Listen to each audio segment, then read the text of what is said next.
Hi అండి, welcome to Prasanna's cuisine. నేను మీ ప్రసన్న. ఈరోజు మనం ఇంట్లో ఉన్న ఇంగ్రీడియంట్స్తోనే కేఎఫ్సి స్టైల్ చికెన్ పాప్కార్న్ ఎలా చేయాలో చూద్దాం.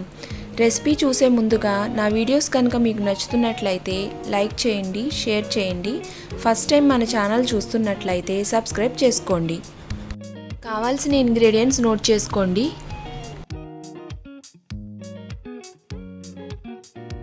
నేను 1/2 kg బోన్లెస్ చికెన్ తీసుకున్నానండి.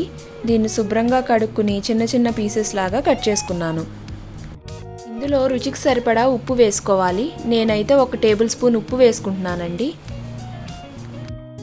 2 టేబుల్ స్పూన్ల కారం వేసుకోవాలి. 2 టేబుల్ స్పూన్ల రెడ్ చిల్లీ సాస్ వేసుకోవాలి.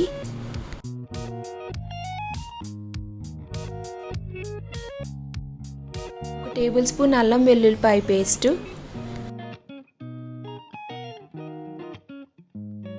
2 టేబుల్ స్పూన్ల వెనిగర్. మీ దగ్గర వెనిగర్ లేకపోతే నిమ్మరసం అయినా వేసుకోవచ్చండి. 2 టేబుల్ స్పూన్ల సోయా సాస్,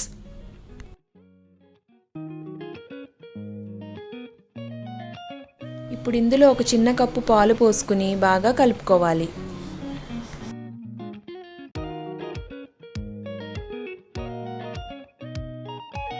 ఇలా కలిపేసుకున్నాక 1 గంట సేపు ఫ్రిడ్జ్లో పెట్టుకోవాలి. గంట తర్వాత ఫ్రిడ్జ్లోంచి తీసి ఇందులో 2 గుడ్లు వేసుకోవాలి.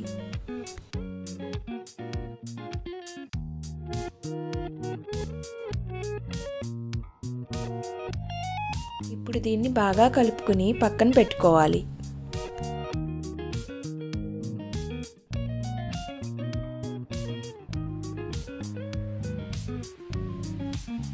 తర్వాత ఇంకో బౌల్లో 2 కప్పులు మైదా పిండి తీసుకుని అందులో 1/2 కప్ కార్న్ఫ్లోర్ వేసుకోవాలి. ఇందులో రుచికి సరిపడా ఉప్పు వేసుకోవాలి. నేను 1/2 స్పూన్ వేసుకున్నాను. 1 టీ స్పూన్ కారం వేసుకోవాలి. తర్వాత బాగా కలుపుకోవాలి. ఇందాక మనం కలిపి పెట్టుకున్న చికెన్ తీసుకుని ఒక్కొక్క పీసు ఈ పిండిలో వేసి బాగా కలుపుకోవాలి. మైదా పిండి బాగా ఒక్కొక్క ముక్కకి అంటేలాగా కలపాలి.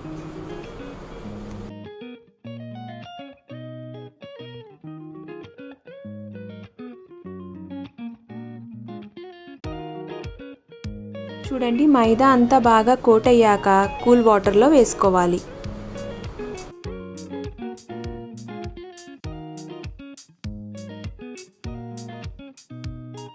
మళ్ళీ కూల్ వాటర్లోంచి తీసి మళ్ళీ మైదా పిండిలో వేసుకోవాలి. తర్వాత మైదా పిండి ఇంకోసారి కోట్ చేసుకోవాలి.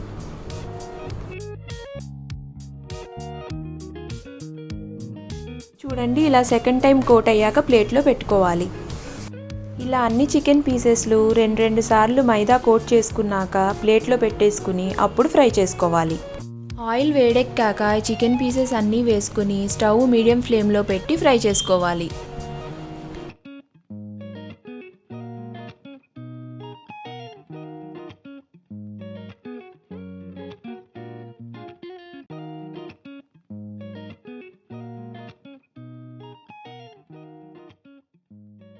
చికెన్ గోల్డెన్ బ్రౌన్ అయ్యేదాకా ఫ్రై చేసుకోవాలండి. గోల్డెన్ బ్రౌన్ అయ్యాక మనం ప్లేట్లోకి తీసేసుకుందాం.